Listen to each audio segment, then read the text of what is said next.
how do we reconcile this sort of this conundrum that is our curiosity? Because on one hand, we're wired against it.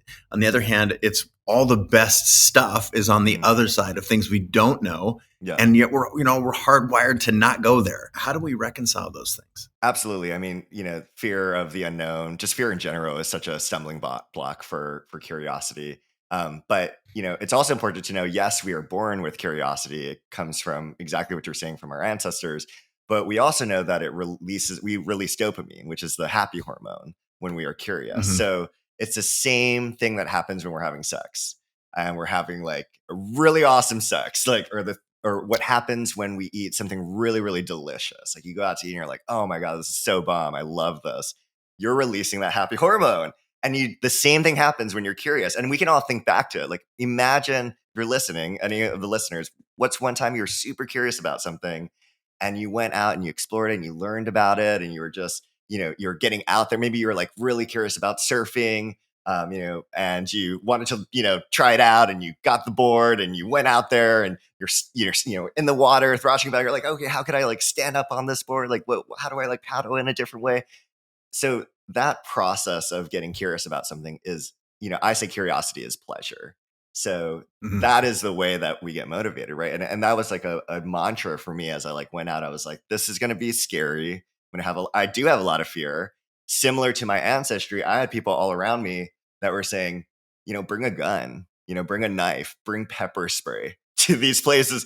And I was like, whoa, like that, I mean, that's the state of our world right now, that we feel like we have to arm ourselves when we meet people who look different from us or who are from rural parts of our country or who vote in different ways. And that's just not where we should be. And, I think knowing that curiosity is pleasure, and then knowing also that curiosity can unwind that fear and that anxiety. So, I did a lot of work before I went on the journey around death. I created this immersive theater experience in San Francisco where you would actually die in the experience, and end of life doulas. It's basically like a birth doula, but they operate on the other side of life. They help you to die.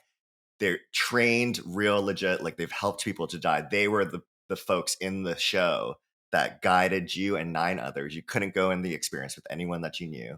And because you die alone, you die on your own terms. And these, musicians and actors would come up to you and you would experience your death. And then you would look back at your life. You would look back at your life and you would, think about, how would you live differently if you're given a second chance? That was the name of the theater piece, Second Chance. And what I learned working in the death with, those who, work with those who die. And I also interviewed folks who are end of life doulas, and they're in my book, is that that's one of the biggest fears that people have. Like biggest anxiety is like death is like so the biggest unknown. We're talking about being afraid of the unknown. Like it's like, I don't know. I mean, like you can have, faith, but it's also like, wow, I don't know. It's, there's always for a lot of us like that fear that comes up, primal fear about death.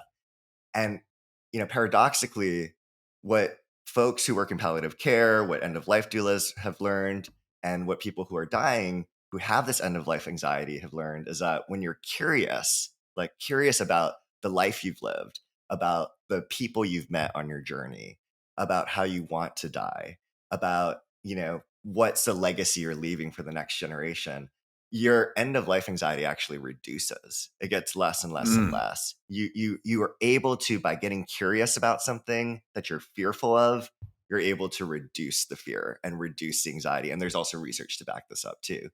So I also knew in the back of my head that, yes, I'm scared, but if I'm curious towards this thing that I'm afraid of, I know that it's going to lower that anxiety and lower that sense of fear. And you can apply it to anything you're afraid of or anything you're anxious about. People use this a lot of time in the clinical setting, for instance. Like if you have fear, of spiders, right? You work your way up by getting curious about it. You look at a photo of a spider and then you look at it in a box, and then eventually you're just like, I mean, I can't imagine this, but you're like playing with it in your hand, So, not to traumatize anyone that like hates spiders who's listening in. Hopefully you don't like drive your car into like the shoreline or something like that. Yeah, I really hope you don't. But it's that it's the same sort of premise. You're getting curious about the things you're fearful of, and by continued exposure and contact, you're like, they're not so bad, those Trump voters, or like, they're not so bad, those Christians, and then you start to nuance them and you're like, no two Trump voters are the same. No two people that are 52 are the same. We're all very nuanced, unique people. So, yeah.